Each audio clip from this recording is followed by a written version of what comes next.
Muy buenos días, amigos. Francisco Antonio Méndez y el programa Economía y Mercado les saludan.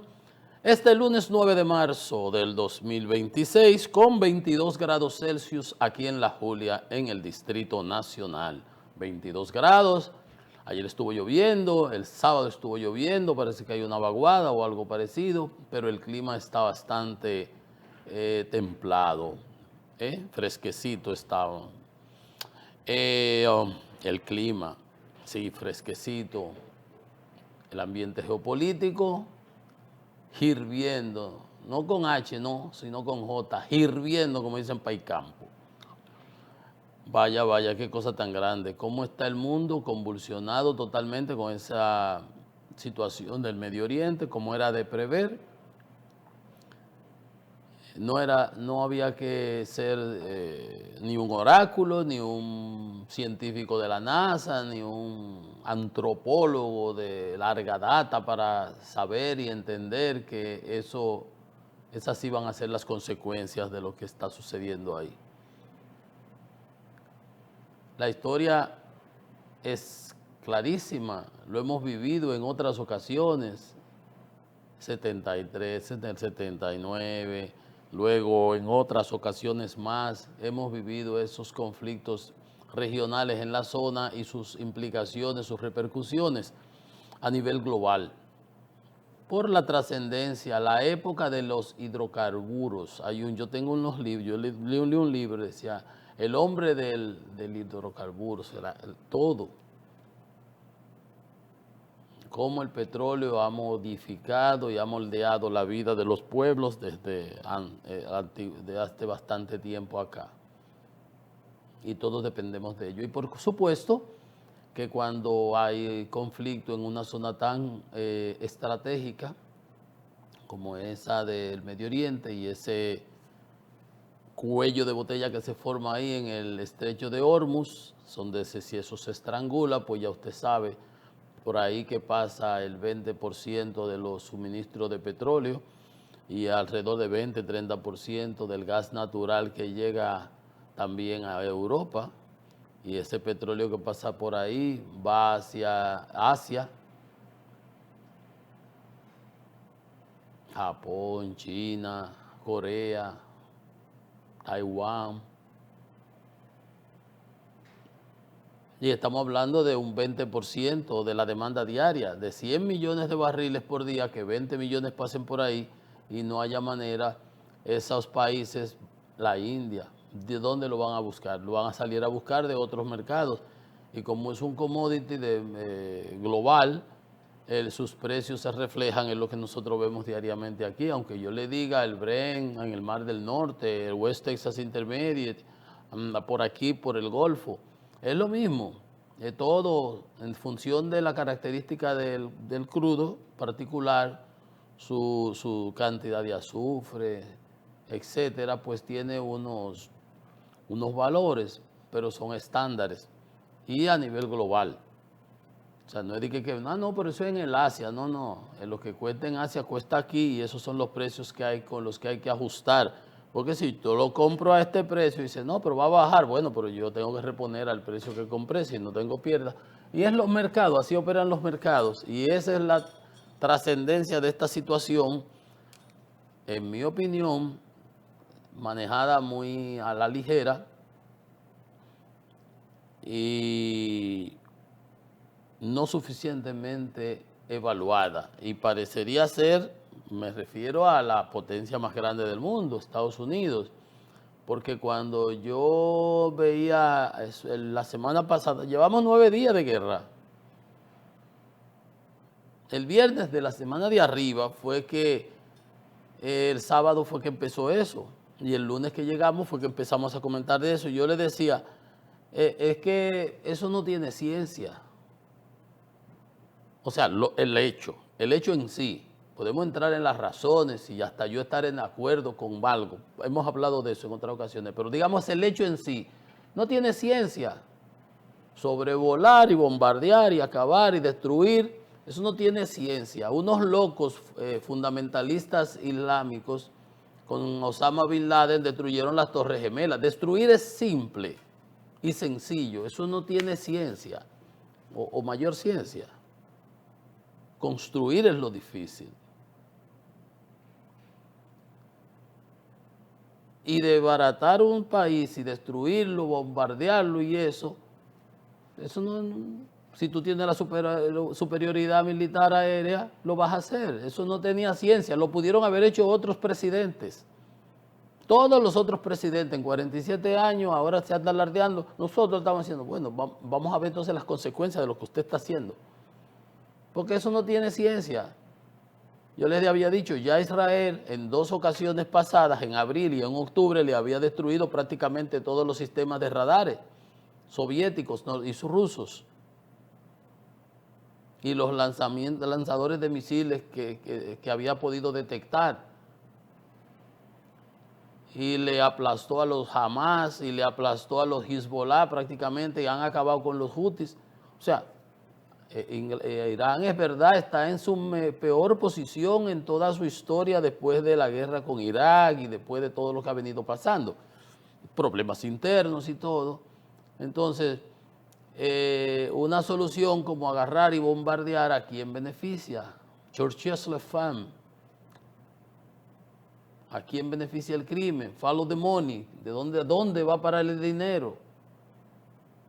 O en reingeniería inversa. Están tirando de los molinos. Si es de los molinos, entonces tú te curas, pues te cuida por aquí. ¿Quién se beneficia de todo lo que está de eso? Estados Unidos. ¿En qué sentido? ¿Cuál era la inminente amenaza que era Irán para Estados Unidos? Ninguna. Los misiles de Irán no llegan, no pasan de 3.000 kilómetros y para llegar a Estados Unidos necesitaría intercontinentales. Entonces, hay analistas, ya lo hemos hablado acá, que dicen que el único beneficiado y quien lleva el timón en esto y el que se ha beneficiado de esta situación es Israel, que tiene un problema de supervivencia ciertamente con Irán, porque Irán, es verdad, hay que hablarlo. Y Irán con un arma atómica nuclear que prácticamente pondría al mundo chantajearía al mundo y cómo se manejan y todo, pero había habido maneras de apaciguar esa situación, de llevarla a un punto diplomático, de lograr lo que tú estás tratando de lograr con el otro, en que él se apreste a eso, ante la amenaza del poder de hacerle lo que le estás haciendo. Pero ya que una vez que lo haces, ya se rompió la taza, no hay manera si la amenaza se ejecuta, ya no es amenaza, ya es un hecho. Mientras tengo la amenaza, yo te puedo motivar a que tú cambies de rumbo. Tengo que saberlo vender, como en póker. Aunque yo tenga 4-2 aquí, yo pongo cara de que tengo 4 ases. Y más en una situación como esa. Pero bueno, y eso es geopolítica, es un poco más complicado. Vamos a entrar ahorita a ver cómo van las cosas, pero hay que hacer esa salvedad antes de iniciar todo. Obama logró un acuerdo que apaciguó por un tiempo todo eso. Se habla de que Irán siguió enriqueciendo uranio, por eso se bombardeó en octubre pasado en 2 ocasiones todas las instalaciones y se había dicho que se habían obliterado totalmente, demolido, destruido. Bueno, si no fue así, pero ahí está la situación. Vamos a ver en unos instantes cómo van las cosas, cuáles son las consecuencias, las implicaciones, porque la ignorancia es atrevida, pero hay también algo que a quien le voy a decir que el ignorante vive feliz.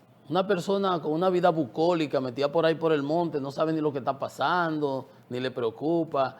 Una gente no sabe del cambio climático. Mientras tú más estudias y más te preparas y conoces, deja de ser un ignorante, tú te ves las consecuencias del mundo, de lo que está sucediendo. Entonces, pero de todas maneras, la ignorancia no te protege de los impactos de lo que pueda suceder. Y como nosotros no somos ignorantes, y los que ven este programa son ignorantes, tenemos que estar informados de las consecuencias, las repercusiones y lo que puede venir y lo que puede pasar viendo las historias pasadas y proyectándolas.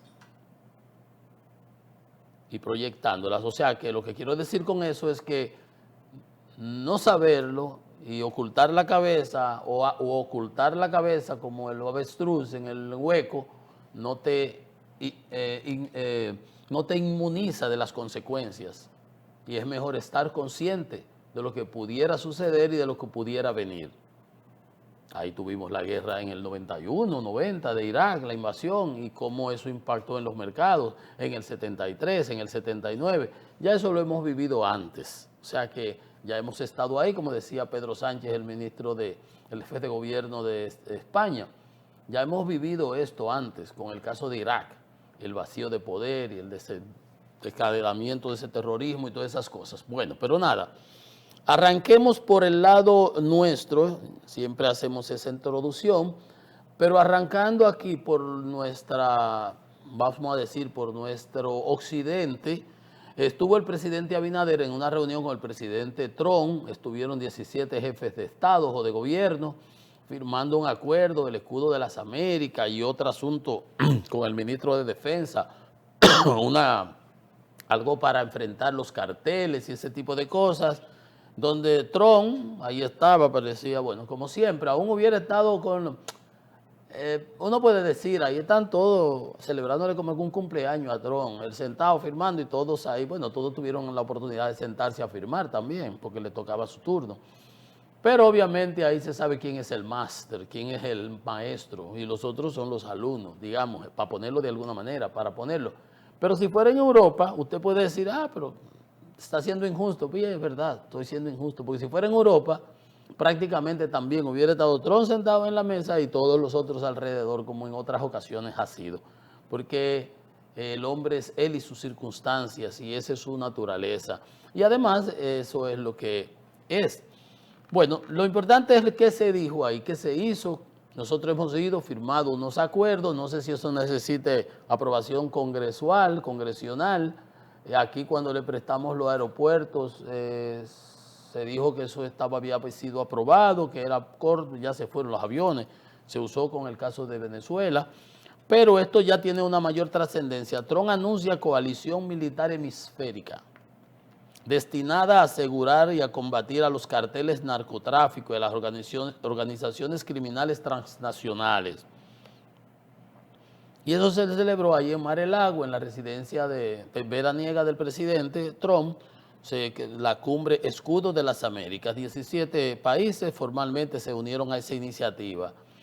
Y el núcleo del acuerdo es utilizar la fuerza militar letal para destruir de una vez por todas los siniestros carteles. Lo que está haciendo Estados Unidos, bombardeando los barcos en el Pacífico, en el Caribe, en el Atlántico, que entiende que van cargados de narcóticos.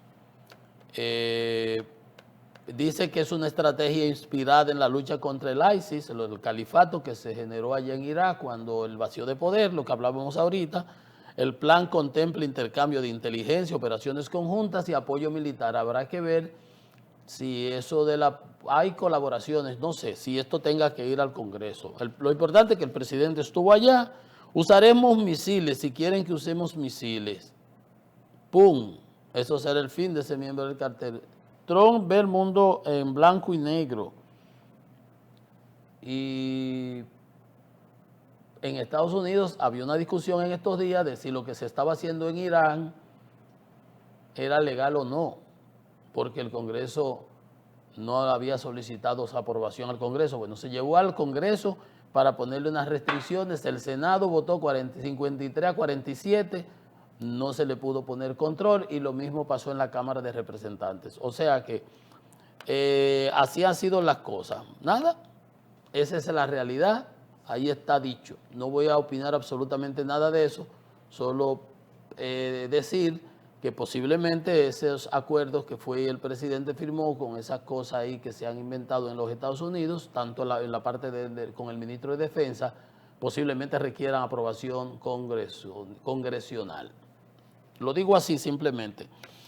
Señores, en estos días ustedes me oyeron decir que me lamentaba profundamente y qué pena, qué desperdicio haber quitado a un hombre que estaba haciendo una gestión tan importante en Infotep, que era el profesor Rafael Santos, para mandarlo a la MESID donde él decía que se iba a hacer la fusión y que se iba a juntar. Y yo decía, eso es disparate más grande.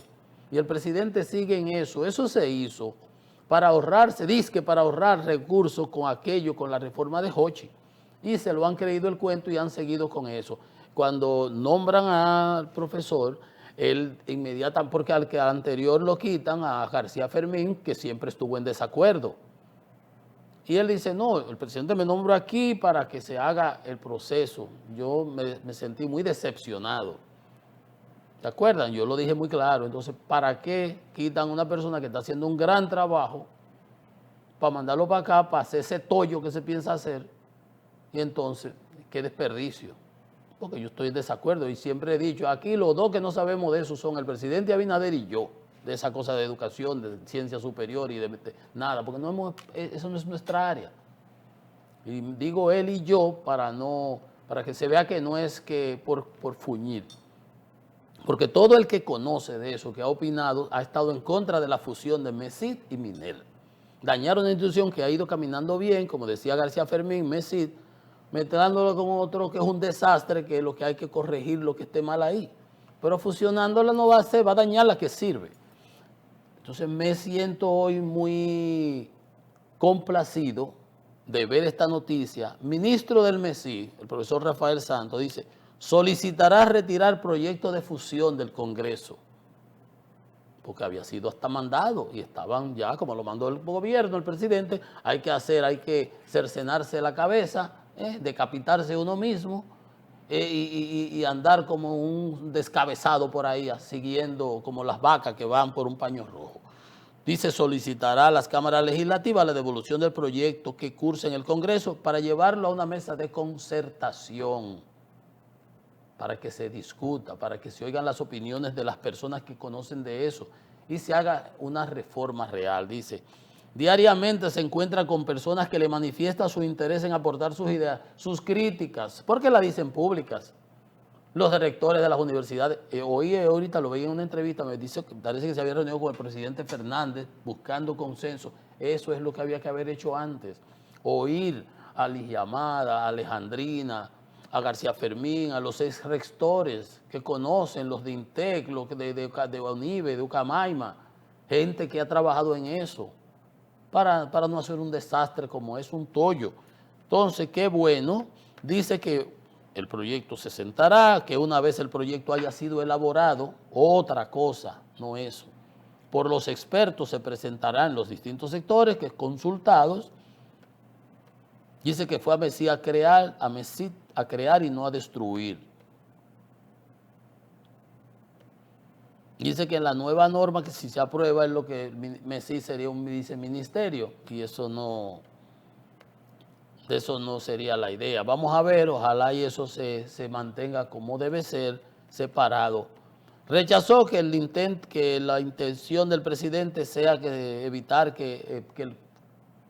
usar el 4% de educación para financiar eso fue la idea que se buscó cuando se mandó eso, aunque él obviamente no va a decirle eso al presidente, pero eso fue lo que se vendió, eso fue lo que se planteó, igual que la fusión de Hacienda y el Ministerio de Economía y Planificación. De que se iban a ahorrar un dinerito por ahí, que yo no creo que sea el significativo, absolutamente para nada. Pero saludo y el profesor puede contar con todo nuestro respaldo y apoyo, porque yo he estado totalmente en desacuerdo con ese despropósito. Un despropósito, dañar lo que está bien, mezclándolo con una institución que lo que hay que reformarla, su currículo, estructuralmente, para que cuando los niños aprendan a leer y escribir, aprendan a interpretar, salgan con capacidad, y hablando de microchips, superconductores y cosas aquí, cuando lo que estamos produciendo son analfabetos, analfabestias. Entonces, no, qué bueno. Profesor, cuente con todo nuestro respaldo, y qué bueno que usted ha oído las opiniones de gente que sabe y le ha transmitido eso al presidente. Qué bueno, y qué bien que el presidente, por lo menos entiendo, le ha dado aquiescencia para que haga eso que hay que hacer. Usted no me puede poner a mí a transformar el sector de salud cuando yo no conozco nada de salud. Ahora, una gente que sabe de salud, usted lo busca con capacidad, con conocimientos, raciocinio, sentido común, y usted le asigna esa función. Y debe salir algo bueno por ahí.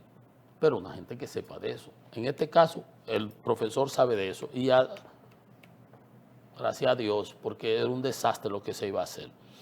Miren, les decía, bueno, el presidente Trump salió diciendo que era rendición incondicional, lo de Irán, que lo único que ellos quieren que negociar, el canciller dice que no, que él no aceptaría, que él no iba a aceptar que seleccionaran a alguien que no fuera el que estuviera, él dijera quién era, como digamos Venezuela.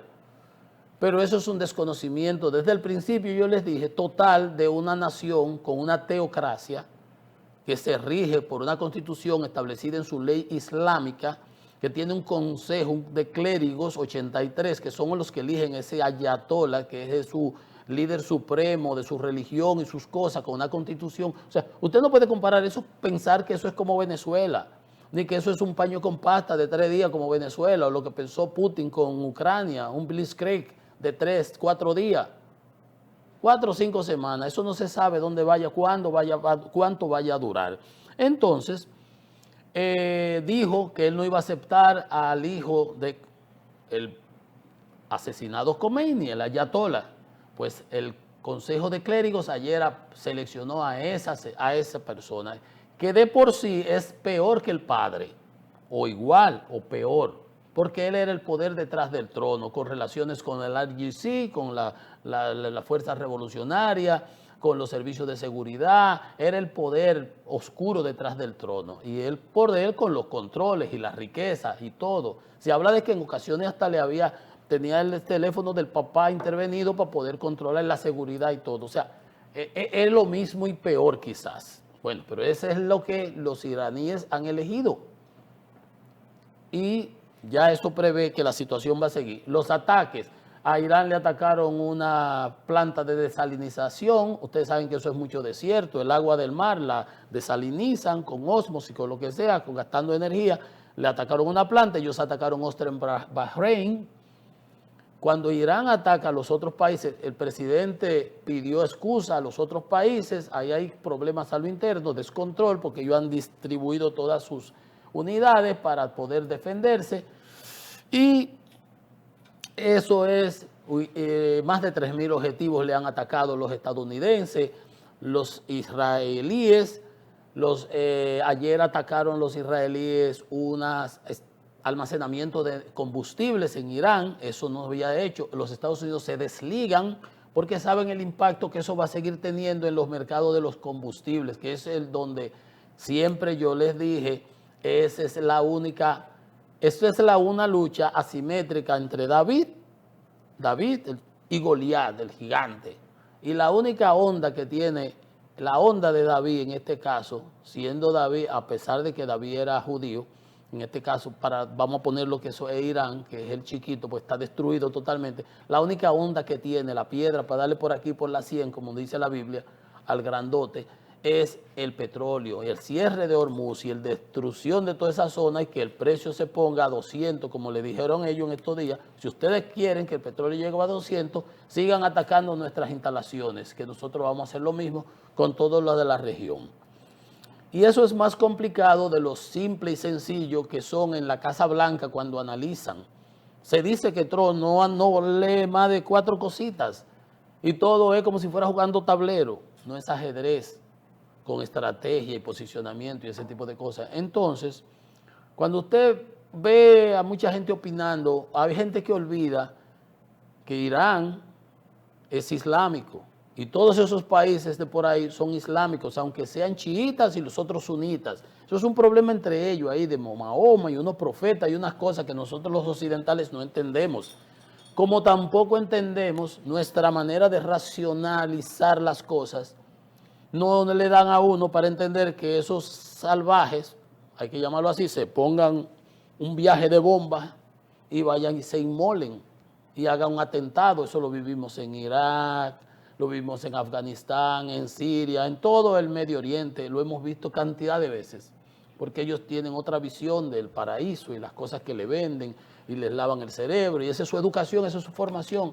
tú no puedes sentarte a pensar de la misma manera como ellos actuarían. Entonces, para poderlo hacer, tienes que ponerte en sus zapatos. Y eso es lo que yo veo que no se ha visto aquí. Que entonces ahí está. Como un desafío real, le acaban de nombrar al hijo, le mataron al papá, le mataron a la mujer, a la mamá, un hijo, la esposa, qué sé yo no sé ni siquiera cómo él está vivo. Imagínense ustedes, y ese es el que ahora Irán acaba de nombrar. ¿Y cuál es la repercusión de todo eso? ¿Y qué es lo que pasa? Bueno, ahí está, Estados Unidos ha tenido que establecer, está un seguro con la FDC de Estados Unidos, 20,000 millones, para poder asegurar el paso de los buques, pero no están pasando los buques, no están pasando, aunque se diga. Y dice que Trump quiere minimizar el asunto y dice que fue un pequeño fallo. Minimiza la subida del precio de los combustibles por el conflicto con Irán, que fue un pequeño fallo. Le restó importancia, que eso se va a arreglar pronto y prontamente. En su discurso de la Unión, que fue los otros días, él alardeaba de que el precio de los combustibles dio más valor que no era cierto, que estaban por debajo de $2 y $1.90 y pico, y no era verdad, estaban sobre $2 y pico, y ahora veremos en un rato a cómo anda ahora mismo la gasolina en Estados Unidos, cuánto se ha disparado, y en Estados Unidos y en muchísimos otros lugares del mundo. Restó importancia, dije, es un pequeño fallo, tuvimos que tomar este desvío, sabía exactamente lo que iba a pasar. Yo estoy seguro de que ellos no calcularon lo que iba a pasar, pensaron que iba a ser un pasito de ahí a ahí, y no. El precio de la gasolina en los Estados Unidos ha subido 16% de ayer a hoy, 47 centavos de dólares, en 3.45 está el galón, que estaba en 2 y pico. Y eso en Estados Unidos es mucho. Hay sitios en California donde ya anda $5 y más el galón. El secretario de Energía dice que su país no tiene planes de atacar la industria petrolera o la infraestructura energética de Irán. Estados Unidos se está desligando de los ataques que está haciendo Israel. Estos son ataques israelíes porque saben las consecuencias, porque Irán va a ripostar, no solamente en las bases militares donde están activos norteamericanos, ya van 6, llegaron los 6 muertos, hay 2 más creo, americanos, soldados, y eso va a ir creciendo a la medida que esto se complica. Entonces, fíjense ustedes por qué le digo yo que esto no ha estado, a mi entender, suficientemente evaluado. Y eso de querer poner con lo que estaban hablando, fueron y los bombardearon y los mataron, ¿con quién vas a discutir? Va a dejar un vacío de poder, lo que se vivió en Libia, lo que se vive en Libia hoy día, lo que se vivió en Irak con los ISIS. Entonces, todo esto apunta a que este conflicto no va a cesar tan rápidamente como muchos ilusos quizás pretendieron. Dice un portavoz del Comando Militar Central de Irán, si pueden tolerar que el petróleo suba a más de $200 el barril, continúen con ese juego de bombardearlo. Entonces, la actitud de Trump, eso, yo no voy a aceptar, ese no va a durar mucho, lo acaban de nombrar, esa es una manera de tú poder lograr hasta un armisticio, un acuerdo. ¿Usted quiere que me devuelvan los 450 kilogramos de uranio que enriquecieron a 60%? Usted llega a un acuerdo, ya verdaderamente Irán no tiene manera de enfrentarlo más que retaliando, más que como una bestia herida, destruir todas las instalaciones de los países aliados y vecinos. Y les decía ahorita que hay cosas que tomar en cuenta aquí. No solamente es lo del precio del petróleo. Hay que tomar en cuenta que aunque usted vea que los otros son sunitas, por ejemplo en Bahrein, que es una de esas familias, de esos dueños del Golfo ahí, el 90% son chiitas. No es lo mismo en Arabia Saudita, pero hay unos problemas internos ahí, hay que conocer de eso para buscar una resolución adecuada. Ahí está, le nombran a Mojtaba Khomeini como líder supremo en un claro desafío a los Estados Unidos y a las posiciones que había expresado Trump e Israel. Entonces, por más de 3.000 objetivos, 43 embarcaciones que le hayan destruido, evidentemente, y le van a seguir destruyendo, pero mientras ellos tengan quizás no tantos misiles para lanzar, por los lanzadores de misiles se lo han ido destruyendo, pero tienen drones, según los analistas de inteligencia, para incendiar toda la zona. Una zona donde no es solamente el petróleo, es todas las implicaciones que el petróleo tiene, los fletes, ahorita vamos a conocer cómo han subido ya para la República Dominicana. Entonces, dice, por ejemplo, el presidente del Parlamento de Irán, si continúa la guerra no habrá forma de vender petróleo ni capacidad de producirlo, porque esa es otra cosa, hay que entender cómo es la industria. Ya no tengo dónde almacenarlo, si no lo puedo sacar por el Golfo, por el estrecho de Hormuz. Cuando no tengo dónde almacenarlo, entonces tengo que cerrar los pozos, tengo que usar explosivos para cerrarlo, para recuperarlo, eso dura tiempo. Entonces, no tengo capacidad para producirlo y eso quema los intereses del mundo. Están quemando los intereses de Estados Unidos por las ilusiones de Netanyahu y de la región. Eso dice el Pakistán aumentó 20% a las gasolinas, en Irán hay racionamiento, en la India obligaron a que todas las refinerías que especialicen en GLP, que es el que consumen la producción allá. En China prohibieron las reexportaciones de diésel, de gasolina. Entonces, ustedes ven cómo esta situación va afectando la economía global. La economía global. Los países que dependen, asiáticos, de este combustible, por ejemplo, leí ahí, en Taiwán, por ejemplo, TSMC, que es la Taiwan Semiconductor Manufacturing Company, la que produce casi el 90% de los chips más desarrollados y un 45% de los chips del mundo que se producen a nivel global, TSMC, la de Taiwán, consume prácticamente el 10% de la electricidad que se consume en Taiwán, y esa electricidad es producida fundamentalmente con gas natural, que ahora no está llegando. Entonces Trump, para tomar medidas, ha abierto ha dicho lo de las garantías y hasta navíos militares para escoltarlo en un estrecho donde eso no se podrá lograr muy fácilmente, pero yo digo que aquí el perdedor es Estados Unidos, los consumidores norteamericanos que están viendo subir su gasolina, nosotros, los países tomadores de precio e importadores netos de combustible. Beneficiarios aquí, por un lado Israel, que logra sus objetivos estratégicos, y por el otro Rusia. Rusia va a experimentar con un petróleo ahora hasta $100 el barril. Ahora vamos a ver los valores que están. Ayer yo vi que llegó en un momento a 109, picó, que estaba totalmente de capa caída en el suelo, boca abajo, con sus arcas vacías. Ahora va a haber un influjo de recursos extraordinarios. Por demás, el gobierno norteamericano le ha liberado por un mes. Calculan que en un mes se solventará esta cosa. Por un mes le venda su petróleo a la India. En lugar de las sanciones que debieron establecerle de 500% que tenía Lindsey Graham y unos senadores demócratas, y Trump nunca quiso, ahora se beneficia de esta zona. Y usted lo oye hablando, obviamente.